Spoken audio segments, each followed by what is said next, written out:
प्रियो, बाइबल में वर्णित प्रार्थनाओं के विषय में हम ध्यान कर रहे हैं। उनमें से आज हम 3 प्रार्थनाओं के विषय में ध्यान करेंगे। सबसे पहले गर्भ के फल के लिए प्रार्थना, यानी पुत्र के लिए प्रार्थना।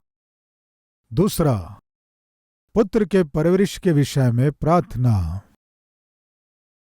तीसरा, पाप के विषय में प्रार्थना। सबसे पहले पुत्र के लिए प्रार्थना। शमूएल की पहली पुस्तक, पहला अध्याय, 9वें वचन से। तब शीलो में खाने और पीने के बाद हन्ना उठी और यहोवा के मंदिर के चौखट के एक बाजू के पास एली याजक कुर्सी पर बैठा हुआ था। वह मन में व्याकुल होकर यहोवा से प्रार्थना करने और बिलक बिलक कर रोने लगी, और उसने यह मन्नत मानी, हे सेनाओं के यहोवा, यदि तू अपनी दासी के दुख पर सचमुच दृष्टि करे और मेरी सुधि ले और अपनी दासी को भूल न जाए और अपनी दासी को पुत्र दे, तो मैं उसे उसके जीवन भर के लिए यहोवा को अर्पण करूंगी और उसके सिर पर छुरा फिरने न पाएगा। जब वह यहोवा के सामने ऐसी प्रार्थना कर रही थी, तब एली उसकी मुंह की ओर ताक रहा था। पुत्र के लिए प्रार्थना। हन्ना यानी अनुग्रह। उसके नाम में अनुग्रह है, लेकिन अपने परिवार में उस अनुग्रह को देख नहीं पाई। हमारे बीच आज कोई है क्या? नाम में शांति होती है, लेकिन अपने घर में शांति को नहीं देख पाते हैं।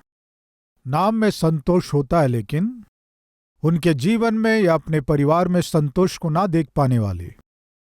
नाम में खुशी रहती है, लेकिन नाम में आनंद होता है, लेकिन जीवन में उस खुशी को, उस आनंद को ना देख पाने वाले। और कुछ लोगों के नाम में प्रेम होता है, लेकिन उस प्रेम को बांट नहीं पाते हैं, उस प्रेम को पा नहीं पाते हैं। इस तरह हताश और निराश होकर जीने वाले हैं क्या? तो सुनिए, हन्ना यानी अनुग्रह। उसके नाम में अनुग्रह है, लेकिन अपने जीवन में अनुग्रह नहीं देख पाई। कारण क्या है कि वो एक समस्या में से होकर गुजर रही थी। वो समस्या ऐसी थी जो कोई दूर नहीं कर सकता। वो समस्या वो स्वयं भी दूर नहीं कर सकी। वो समस्या उसका पति भी दूर नहीं कर पाया। उसकी समस्या को उसके परिवार के लोग भी दूर नहीं कर सके। उस समस्या को उसके आसपास के लोग भी दूर नहीं कर सके। और यदि कहा जाए तो इस दुनिया में कोई भी उस समस्या को दूर नहीं कर सकता। क्या थी वो समस्या? कहने से गर्भ का फल नहीं था, संतान नहीं थे। आज हमारे बीच कोई है क्या? मैं भी एक समस्या में से होकर गुजर रहा हूं। उस समस्या को कोई दूर नहीं कर सकता है। उस समस्या को दूर करना मुझसे नहीं हो रहा है। उस समस्या को मेरे घर के लोग भी दूर नहीं कर सकते। उस समस्या को मेरे आसपास के लोग भी दूर नहीं कर सकते। कोई भी मनुष्य उस समस्या को दूर नहीं कर सकता। ऐसी किसी समस्या में से आप गुजर रहे हैं क्या? तो फिर आपके जीवन में कुछ विशेष बातों को आपको जानना है। प्रभु ने जो मुझे सिखाया, ऐसी 2 बातों को आपको बताऊंगा। हम सभी समस्याओं में से गुजरते हैं। इस तरह समस्याओं में से जब गुजरते हैं, उन समस्याओं को हमें 2 भागों में बांटना है, 2 भागों में डिवाइड करना है। पहला, उस समस्या को मैं दूर कर पाऊंगा या नहीं। इस बात को आपको पहले डिसाइड करना है। एक समस्या आ गई, उसे आप दूर कर पाएंगे या नहीं। उसे दूर नहीं कर पा रहे हैं तो इसका अर्थ है वो आपके हाथ में नहीं है। समस्या को दूर करना आपके हाथ में नहीं है तो आपको दुखी होने की आवश्यकता नहीं है। दूसरा, ऐसी समस्या जिसे आप दूर कर सकते हैं। जिस समस्या को आप दूर कर सकते हैं तो आपको दुखी होने की आवश्यकता नहीं है। यानी आपको कुछ समझ में आया? आप किसी समस्या में से गुजर रहे हैं तो उस समस्या को आप 2 भागों में बांटिए। इस समस्या को मैं दूर कर पाऊंगा या नहीं? दूर नहीं कर पाऊंगा। आपके जीवन में ऐसी समस्या है जिसे आप दूर नहीं कर सकते, वो आपके हाथ में नहीं है। जब वो आपके हाथ में नहीं है तो आपके दुखी होने से क्या फायदा, बताइए? दुखी होने से क्या लाभ है बताइए, वो मेरे हाथ में नहीं है। उदाहरण, लड़का ही चाहिए, लड़का ही चाहिए, लड़का ही चाहिए, सास कह सकती है या फिर पति कह सकता है, लेकिन लड़का होगा या फिर लड़की होगी, ये जो स्त्री गर्भ से है उसके हाथ में है क्या? है क्या? नहीं है। वो किसके हाथ में है? परमेश्वर के हाथ में है। पति के हाथ में है क्या? सास के हाथ में है क्या? नहीं है। वो उस स्त्री के हाथ में नहीं है, उसके पति के हाथ में नहीं है। या पोता ही चाहिए कह के झगड़ने वाली सास के हाथ में भी नहीं है। लड़का होगा या लड़की, ये परमेश्वर के हाथ में है। इसलिए वास्तविकता यह है कि वो जब हमारे हाथ में नहीं है तो हमारे दबाव डालने से या फिर बहू को भला बुरा कहने से कोई फायदा नहीं है। ये ज्ञान होने से कितना अच्छा होगा। वैसे ही बेटे को जन्म देना या बेटी को जन्म देना उसके हाथ में नहीं है तो उसके दुखी होने से क्या फायदा? मेरे हाथ में नहीं है। बेटा होगा या बेटी होगी, ये मेरे हाथ में नहीं है, वो परमेश्वर के हाथ में है। इसलिए मैं कितना भी चिंता करूं, कितना भी व्याकुल होऊं या दुखी होऊं, जो बेटी होने वाली है उसे बेटा नहीं बना सकती, और जो बेटा होने वाला है उसे बेटी नहीं बना सकती। मुझे केवल एक काम करना है, असंभव को संभव करने वाले परमेश्वर से प्रार्थना करना है और मेरी समस्या को उसके हाथ में सौंपना है, जिससे हर तरह से भला होगा। इस सत्य को जानने से कितना अच्छा होगा। वैसे ही जब आप किसी समस्या से गुजरते हैं तो उसे डिवाइड करें। ये मेरे हाथ में है या नहीं? ये मेरे हाथ में नहीं है। मेरे हाथ में नहीं है तो मैं क्या कर सकता हूं बताइए? आपको बिरयानी बनाना नहीं आता, वो आपके हाथ में नहीं है। चिकन को सामने रखकर, चावल को साथ में रखकर रोने से क्या फायदा बताइए? यदि बिरयानी बनाना आपको नहीं आता तो आपको क्या करना है? जो आपको आता है उसे ही बनाना है। हाँ कहेंगे या नहीं? वैसे ही जो आपको आता नहीं है, जो आपसे नहीं हो पाएगा, जो आपसे संभव नहीं है, उसके विषय में चिंता करने से लाभ नहीं है। जो आप कर सकते हैं, जो आपसे संभव हो सकता है, उसके विषय में चिंता करने की आवश्यकता भी नहीं है। यानी जो भी समस्या हो, देखिए वो या तो आपके हाथ में होगा या आपके हाथ में नहीं होगा। अगर आपके हाथ में नहीं है तो आप कुछ नहीं कर सकते। उसके विषय में चिंता करने से कोई फायदा नहीं है। मुझे फ्रेंच भाषा नहीं आती है, उसके विषय में चिंता करने से कोई फायदा है क्या? मुझे गुजराती नहीं आती, मुझे मराठी नहीं आती, मुझे पंजाबी नहीं आती। जो भाषा मुझे नहीं आती उसके विषय में चिंता करने से वो भाषा मुझे आएगी क्या? नहीं आएगी। जो भाषा आती है उसे अच्छे से बोलकर जीवन के 4 दिन खुशी से जीने से काफी है। मुझे कौन सी भाषा आती है? हिंदी। हिंदी बोलने से काफी है। मराठी, पंजाबी जो मुझे नहीं आती है उसके विषय में चिंता करने से कोई फायदा नहीं। वैसे ही आपके जीवन में जो आपके पास नहीं है, जो आपके हाथ में नहीं है, उसके विषय में चिंता करने से अच्छा है जो आपके हाथ में है उसका सही उपयोग करना आशीष है। आगे बढ़ने से पहले आपके लिए एक विषय है। आपकी जो समस्या है उसको डिवाइड कीजिए। उसकी समस्या का हल आपके हाथ में है क्या? यस, तो चिंता करने की आवश्यकता नहीं है। समस्या का हल आपके हाथ में नहीं है क्या? नहीं है, तो अभी चिंता करने की आवश्यकता नहीं है। प्रियो, कृपया ध्यान दीजिए, हन्ना एक समस्या में से होकर गुजर रही थी। उसका हल उसके हाथ में था क्या? नहीं था। वो उसके हाथ में नहीं था। इसलिए वो क्या की जानते हैं? चिंता करते हुए, हताश और निराश होकर, डिप्रेशन में जाकर रोते हुए बैठे नहीं रही। क्या की? जो उसकी समस्या को दूर कर सकता, परमेश्वर के पास आकर प्रार्थना की। यही हमें करना है। हमारी समस्या कुछ भी क्यों ना हो, वो हमारे हाथ में नहीं है तो किसके हाथ में है? परमेश्वर के हाथ में है। परमेश्वर के हाथ में है, ये आपको मालूम होने से क्या करना है? परमेश्वर के पास आकर रोना है। हन्ना यही की। इस समस्या का समाधान मेरे हाथ में नहीं है, लेकिन मेरे परमेश्वर के पास है। इसलिए मुझे क्या करना है? परमेश्वर के पास जाकर रोना है। इसलिए परमेश्वर के पास आकर आंसू बहाई। कृपया ध्यान दीजिए, बाइबल में जिन्होंने भी आंसू बहाए, परमेश्वर ने उनको उत्तर दिया। वो प्रार्थना उसकी इच्छा के अनुसार है। उत्पत्ति से प्रकाशित वाक्य तक यदि आप ध्यान से जांचेंगे तो जो भी यीशु के पास आकर आंसू बहाए, प्रभु उन्हें उत्तर दिए बिना नहीं रहे। सारी प्रार्थनाओं में सबसे शक्तिशाली प्रार्थना है आंसुओं की प्रार्थना।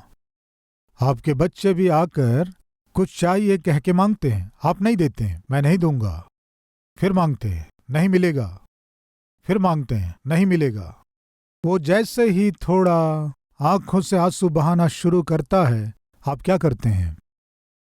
प्रेम करने वाली माँ या पिता के रूप में, ठीक है मत रो, जाकर ले लो, कहेंगे या नहीं? कारण क्या है? आंसू सामान्यता मनुष्य के मन को पिघला देता है। इसीलिए तो आप हमेशा रोते हैं ना? हाँ कहेंगे, लेकिन सब ऐसे नहीं है। आंसू सामने वाले व्यक्ति को पिघला कर रख देता है। कृपया ध्यान दीजिए, हमारा परमेश्वर हमसे बहुत प्रेम करते हैं, जान से अधिक प्रेम करते हैं। अगर हम आंसू बहाए समझो तो परमेश्वर बिल्कुल सह नहीं पाएंगे।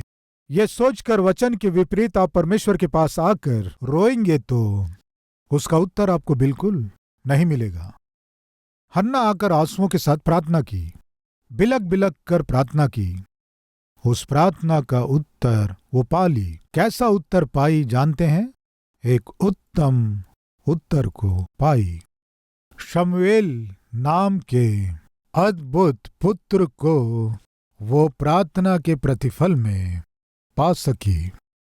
आज हमारे बीच कोई है क्या जो असंभव में से होकर गुजर रहे हैं? ये मुझसे नहीं हो रहा है। जो आपके जीवन में संभव नहीं हो रहा है, उसके विषय में आप निराश होने से अच्छा है, या हताश होने से अच्छा है, या डिप्रेशन में जाने से अच्छा है, बार बार गुस्सा होने से या अपने आप को श्राप देने से अच्छा है, या अपने पास के व्यक्ति से झगड़ा करने से अच्छा है जाकर परमेश्वर की उपस्थिति में घुटने टेक कर आंसुओं के साथ आप प्रार्थना करें। आपके चारों ओर का वातावरण वो कितना भी प्रतिकूल क्यों ना हो, परमेश्वर उसे अनुकूल बना देगा और आशीषदायक बना देगा। सारे संकट में से छुड़ा देगा। इस सत्य को ना भूलें, विनती कर रहा हूं। वो आंसुओं के साथ आई परमेश्वर की उपस्थिति में मित्रों, लेकिन आंसुओं के साथ वो वापस नहीं लौटी। तो कैसे लौटी जानते हैं? आनंद के साथ। आज हमारे बीच कोई है क्या आंसुओं के साथ? कोई है क्या वेदना के साथ? कोई है क्या भय के साथ? कोई है क्या चिंता के साथ? कोई है क्या डर के साथ? आप इसी स्थिति में रहें, परमेश्वर नहीं चाहते, क्योंकि हमारी स्थिति को जानने वाला परमेश्वर, सहायता करने वाला, सुधि लेने वाला, आशीष देने वाला अद्भुत परमेश्वर प्रभु यीशु मसीह हैं। उस प्रभु की उपस्थिति में आकर मुझको और आपको बेसहारा होकर रहने की आवश्यकता नहीं है, डरने की भी आवश्यकता बिल्कुल नहीं है। देखेंगे बाइबल में क्या है। 18वां वचन, उसने कहा, तेरी दासी तेरी दृष्टि में अनुग्रह पाए। तब वह स्त्री चली गई और खाना खाया और उसका मुंह फिर उदास न रहा। परमेश्वर की उपस्थिति से वो रोते हुए नहीं लौटी। मेरा परिवार क्यों ऐसा हो गया, मेरा जीवन क्यों ऐसा हो गया, मेरा घर क्यों ऐसा हो गया, रोते हुए नहीं गई। परमेश्वर की उपस्थिति में आई, अपने दुख को, अपनी वेदना को परमेश्वर को बताई, आंसुओं के साथ अपने सारे दुख को उंडेल दी, परमेश्वर की उपस्थिति से खुशी के साथ गई। कारण जानते हैं? वो विश्वास की। क्या विश्वास की? परमेश्वर मुझे उत्तर देने जा रहे हैं, अद्भुत फल को देने जा रहे हैं, अद्भुत पुत्र को देने जा रहे हैं। इस भरोसे के साथ वो वहां से गई। आज हम में कितने लोग अब से परमेश्वर की उपस्थिति में, परमेश्वर मुझे उत्तम उत्तर को देने जा रहे हैं, अद्भुत उत्तर को देने जा रहे हैं, मुझे शांति देने जा रहे हैं, मुझे आनंद देने जा रहे हैं, मुझे नौकरी देने जा रहे हैं, मुझे प्रमोशन देने जा रहे हैं, मुझे संतान देने जा रहे हैं, मुझे एक अच्छा रिश्ता देने जा रहे हैं। मैंने जो प्रार्थना किया उसका उत्तर देने जा रहे हैं। इस भरोसे के साथ हम में से कितने लोग इस विश्वास में आगे बढ़ेंगे, बताएंगे। बाइबल बताती है यदि तू विश्वास करे तो परमेश्वर की महिमा को देखोगे। परमेश्वर क्या चाहते हैं? हमारे विश्वास को। यदि तुम विश्वास करोगे तो महिमा को देखोगे। वो चिंता के साथ आई, दुख के साथ आई, लेकिन वो रोते हुए नहीं लौटी। उस दिन से वो दुखी और व्याकुल होना छोड़ दी। तब तक वो भूखी रहती थी, खाना वो नहीं खाती थी, ठीक से सोती नहीं थी, हमेशा रोते रहती थी। लेकिन उस दिन से ठीक से खाना खाना शुरू की। कारण क्या है कि मैं गर्भ से हूं, मैं मां बनने जा रही हूं, मैं बच्चे को जन्म देने जा रही हूं, मुझे स्वस्थ रहना है। ये सोचकर विश्वास को कार्य रूप दी। आप जो विश्वास करते हैं उसे कार्य रूप दें। परमेश्वर निश्चय आपके विश्वास का आदर करके आपके मांगने से, आपके समझ से परे आशीष को आपके जीवन में अनुग्रहित करेंगे।